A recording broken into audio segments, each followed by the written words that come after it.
Колку и да трошат, струјата на социјалците во зимскиот период нема да им биде исклучувана, стои во една од одлуките на владата, која е донесена во контекст на процесот на либерализација на пазарот со струја.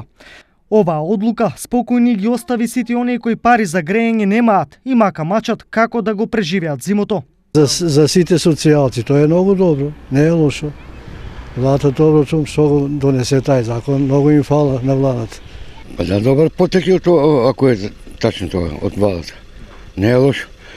Најверојатно сите социјалски се радуваат на тоа.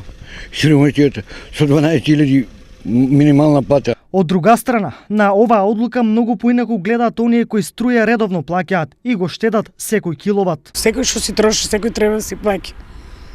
Сите сакаме да не плаќа. Зашо социјални некојат нека работат? Ја до вчера работи 45 години. Не е правилно, ама сега ова не командат. Ваквото размислување доаѓа од многу страни, а пред се поради фактот што социјалната положба досега масовно се злоупотребуваше, како на пример, наместо за грејење, струјата многу социјални семејства ја користат и лете за ладење. На крајот, сепак се поставува прашањето кој ќе ги плати сметките од струјата, кои сигурно нема да бидат мали. Како сето ова ќе функционира, останува да се види, зошто јасно е дека додека државата на едни сака да помогне, кај други стимулира незадоволство, но и стимул за неработење и граѓанска непослушност.